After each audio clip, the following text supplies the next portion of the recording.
Hi, I'm Ambrose, I'm 28 years old and I'm one of the founders of Fanbytes by Brainlabs.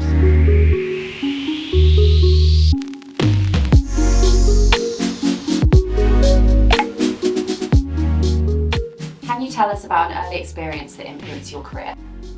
So when I was 19 years old, I went to an event called the Powerless Foundation. It was a leadership conference which was held over the summer. I was 19 and the idea was to bring together 40 young black aspiring leaders. I'd always been interested in business and starting my own thing, and I was surrounded by other people who were actually of the same mindset, and they were doing their own thing as well. Going to that event to meet other black leaders and aspiring leaders, both people who had made it but also people who were still trying to make it, was a changing event. And actually that was the event where there's a guy called Ken Olisa, who's a Lord Lieutenant now, who he was giving a speech and he said, take a good look to your left and a good look to your right, because you could be sitting next to your future business partner right now.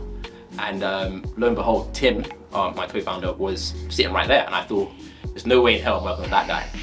But it turned out that actually just speaking to him at 17 years old, he'd already sold his first business. Just hearing that made me think, oh, it's actually possible to go in, start your own business and do things. I was just 19, so I had an ambition, but I didn't really have the confidence to do it. That was all like really inspiring. Did you have a mentor, and how did they impact you? So at this leadership conference that I went to, each group was assigned a mentor. And this is my first time of actually having a mentor. So I was actually being very lucky because I got assigned a mentor, Piers Linney, who's an ex-Dragon's Den investor. Hearing about how he scaled his businesses and did all sorts of stuff was really inspiring. But to be honest, whilst I have had mentors here and there, including some investors, etc., I think less about mentors and think more about what I call buddies. And buddies to me are basically peers who are similar age to you. They can keep you accountable. They have similar goals. So meeting other entrepreneurs who were in their 20s who also wanted to scale businesses.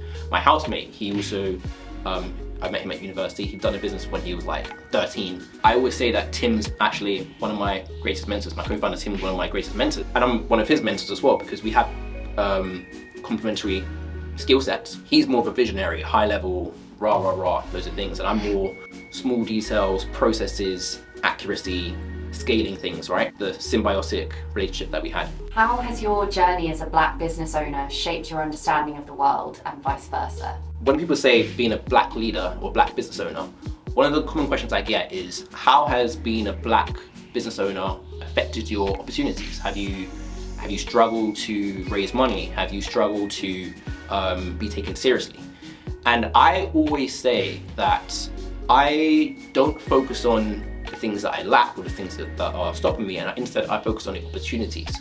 Because I think once you focus on the opportunities, you can actually start to see things like, hey, I can be the first black person to pioneer the space of marketing, and I can create a culture which is all about inclusivity and diversity, and I think we scored very highly of that here at Fanbytes by Brainlabs. Build a network of black creators, right, and put them in the forefront, put them in front of brands, which I think we did well at here, especially with our Fanbytes fund, where we actually raise money from investors to power black businesses. You know, black business owners are made to think about the negatives and the obstacles, but I think rather focus on the opportunities and being able to pioneer space. In your opinion, what role does Black History Month play in shaping the minds of future generations? Similar to what I was saying before, shouldn't be about focusing on victimhood, right? Because yes, there are problems and there are things which are out of control, but actually if you focus on that, then you stay a victim. And I think if you're able to see what you can control and focus on the opportunities, then actually you can break out of that. So I think the role that Black History Month has is to really create black role models. So yeah, that's what I'll say. What would you tell your 19-year-old self if you were starting all over again? What I would tell my 19-year-old self is, actually, there are so many different variables that go into running a business, right? There's your skill set, there's the market, there's the product fit, there's all these different things. But there's one thing which myself and my co-founder, Tim, agreed is the most important thing. And that's actually nothing to do with all those things. It's actually to do with your relationship with your co-founders.